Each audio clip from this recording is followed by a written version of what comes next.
कि जहाँ सत्य है, धर्म है, वहीं जय है। इस बात को बोलती भी थी और मानती भी थी, क्योंकि अपने बेटे को कभी विजय भव जय भव वरदान दी नहीं। फिर भी दुर्योधन को उसके शरीर को वह वज्र के समान बढ़ाने का जो उसकी भावना थी, वो भावना तो ये स्पष्ट करती है कि वो चाहती थी कि विजय दुर्योधन का हो। तो इसमें कैसे अंतिम वाक्य क्या कहा? यतो धर्मस्ततो जयः कहती थी। अंतिम वाक्य क्या कहा? हाँ, फिर भी जो वज्र के समान शरीर को बनाना चाहती थी, उससे ये ध्वनित होता है कि दुर्योधन की विजय चाहती थी।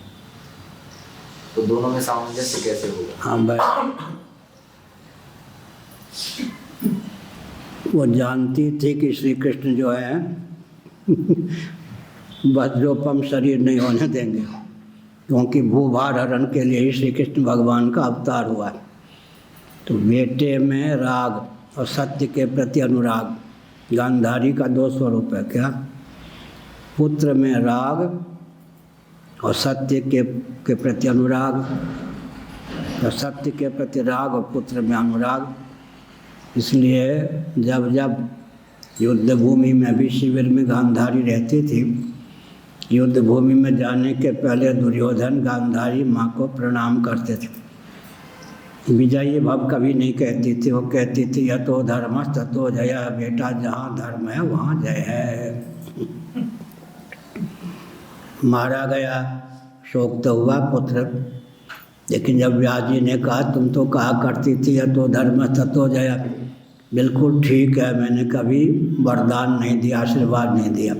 वज्रोपम जो है, जब उसे मालूम पड़ा, गांधार काबुल क्षेत्र की थी, कि मेरे पति जो होने वाले हैं, मेरे पिता उनसे विवाह कराना चाहते हैं जो प्रज्ञा चक्षु हैं, धनवंत हैं। जब वे जगत को नहीं देखते तो मैं भी जगत को ना देखूं, उनके अतिरिक्त में और किसी को देखूं ही नहीं। इसलिए उसने आँखों पे पट्टी डाल ली। तो कल मैंने इसका उत्तर विस्तार पूर्वक दिया था।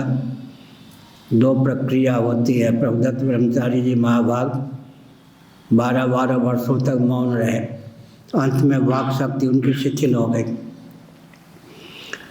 और अधिक उपयोग करते हैं किसी इंद्रिय का तो शक्ति का क्षय हो जाता है, बिल्कुल उपयोग नहीं करते उसमें पंगुता आ जाती है। इसलिए संतुलित रूप में उपयोग करना चाहिए। तो नेत्र ज्योति स्तंभित होने के कारण, बाहर रश्मि न जाने के कारण उसकी आँख में दिव्यता थी। तो युद्ध भूमि में मैं पराजित न होऊं, इस प्रकार की भावना दुर्योधन ने व्यक्त की। उन्होंने कहा बेटा ठीक है, तुम्हारा शरीर वज्रोपम हो जाएगा, मैं जब निहार दूंगी तो। बेटे को निहारा जा सकता है, वो नंग धरंग, लेकिन नंग धरंग होके आना, बाल गोपाल जैसे होते हैं, नंग धरंग होके आ रहा था। कन्हैया मिल गए श्री कृष्ण, कहाँ जा रहा है? माँ ने ये कहा, अरे तू अब कोई बच्चा है 5 साल का, तुम्हें संकोच नहीं होता, इसलिए कम से कम लंगोटी तो बांध दे। भगवान श्री कृष्ण ने छल लिया, उसको बात समझ में आ गई। माँ ने देखा तो उनका वो मिल गया होगा कन्हैया, छलिया, अब यही गदा का प्रयोग होगा, इसी से तू बाहर आ जाएगा। तुमने तो अपना बंटा ढार कर लिया, श्री कृष्ण की इच्छा यही, क्या यतो धर्म ततो जय। मैंने कल यह भी कहा था, पहले भी कहा था, भीष्म और द्रोण ये सब दुर्योधन की ओर से युद्ध करते थे। एक युद्ध की मर्यादा होती है। अगर शुक्राचार्य जी दुष्टों को पुरोहित के रूप में प्राप्त ना हो, तो शुक्राचार्य जी जैसे सत्पुरुष पुरोहित के रूप में प्राप्त ना हो, तो जो दुष्ट होते हैं आतंकवादी, वो कभी भी साहस न करें युद्ध करने का। लेकिन बृहस्पति देव गुरु हैं, शुक्राचार्य असुर गुरु हैं, दोनों संधि हो जाते हैं। बाहर से लगता है लाख लाख डांट, अंदर से नहीं। ब्राह्मण जो होता है